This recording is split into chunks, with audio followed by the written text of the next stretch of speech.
yasho yangena indodana kamabukanda nonyaka ngisibuthe zonke indaba amadoda ezithupa abantu emphakathini ngathanda ngazibeka phambi kwabantu ukuthi babezase madoda yathola kahle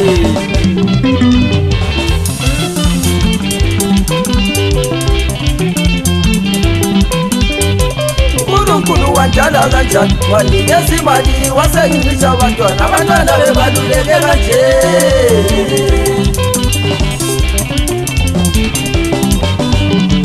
uNkulunkulu wanjala kanjani wanikeza imali wasengicisha abantwana bebaluleke kanje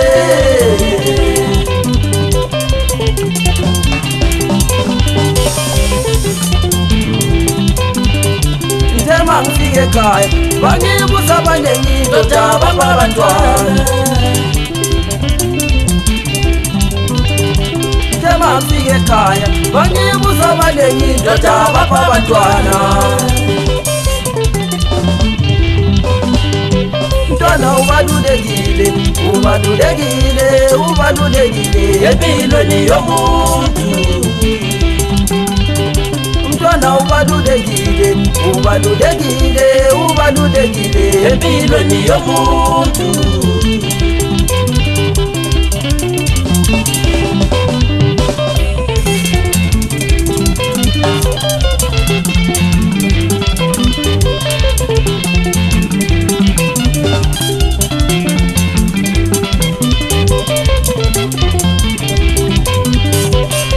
ngimuhle kanjena imoto nginayo kodwa abantwana nginabo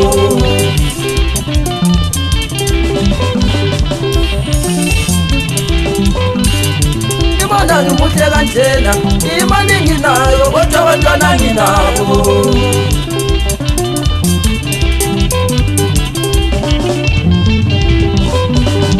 mntwana ubalulekile empilweni yomuntu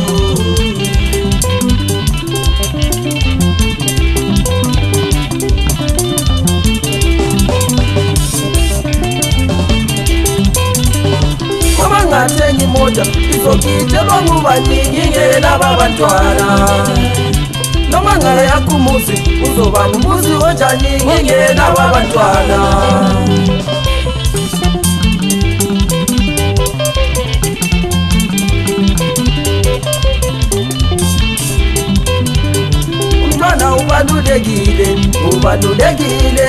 ubalulekile empilweni yomuntu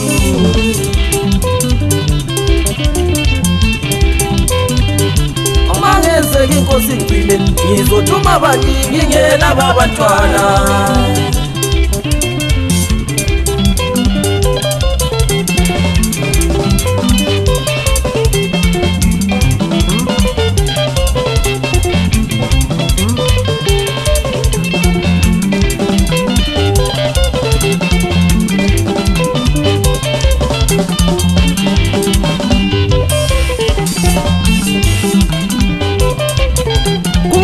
madoda ukukhula usuke indoda ekhulileyo uphile suthemba ngefosholo ngoba isandlele siyabe sisincane madoda ungasalanga bathi abantu bahambe bakhulume ngabe bacabanga ukuthi mhlawumbe kodwa hayi ngizolitshela ukuthi kwenzakalani bangani bami uyathola kahle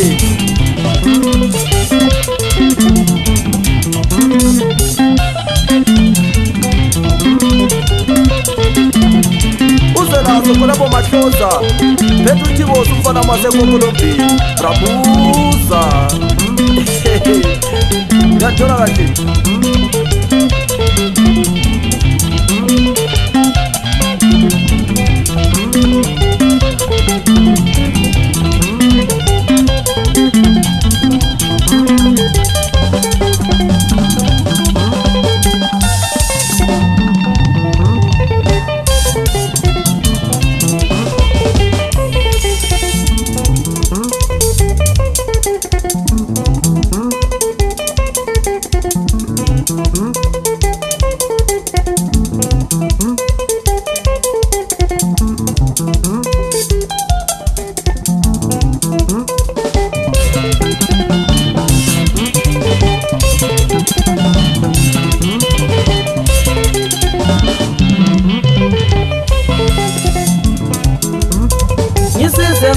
mina ngithola abantwana isikhathi sisavuma ngibavala umlomo.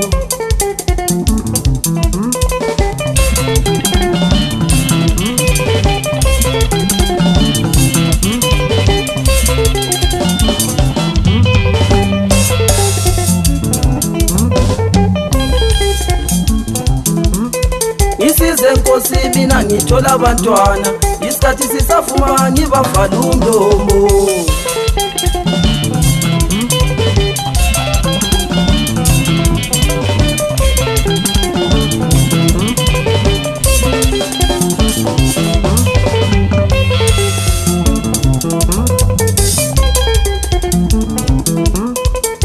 Noma ngingathenga imota ngizogitshelwa ngubani ngingenabo abantwana.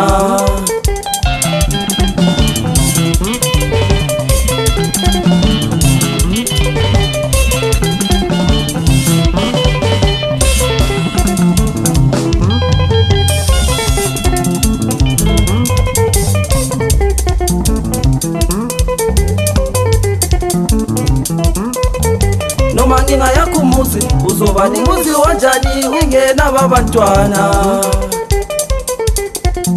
Kubuhlungu madoda thola kahle.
Noma ngingathenga imota ngizogitshelwa ngubani ngingenabo abantwana.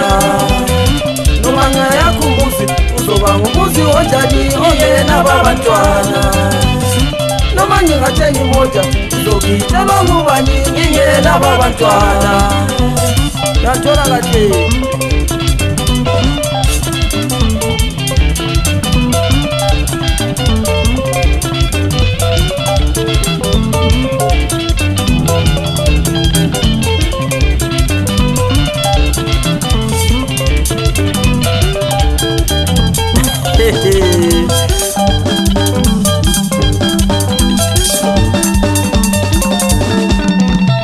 Kufakaza abafana bami abafana nabomaBoyise kanye labomemukeli phansi khona lembali balezitolo bethi hayi ndodana kaMamkandla ungawari ngabantwana wena qhubeka uthaya ingoma thina sikunikeza imali.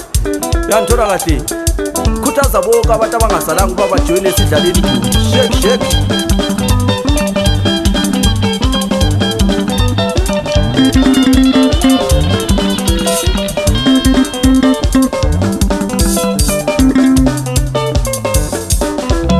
Kufakaze enye injiva yasePlumtree izihlalele ngaphansi komthuzo wesihlahla ithi ndodana kaMamkandla ungawari ngomntwana wena dlala ingoma thina sikunikeza imali. Kuyathengiswa la kuma social welfare lokho musi. Thola kahle.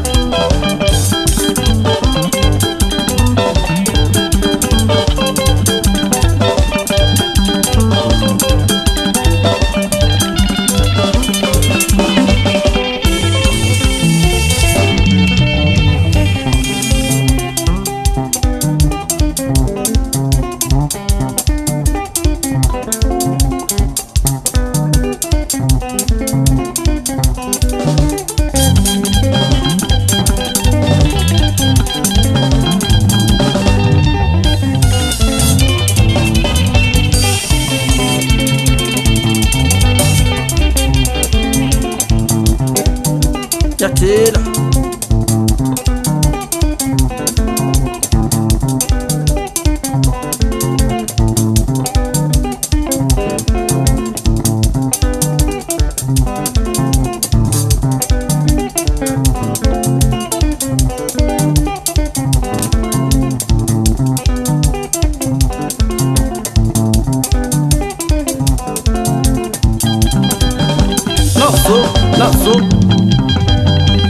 Shadi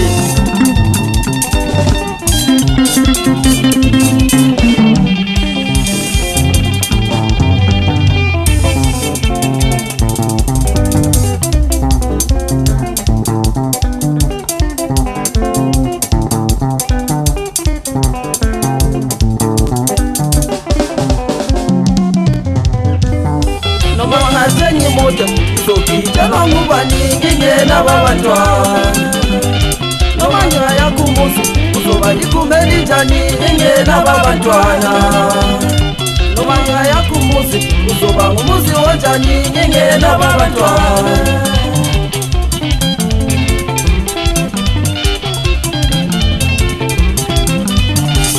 Asigomba makuvuma majita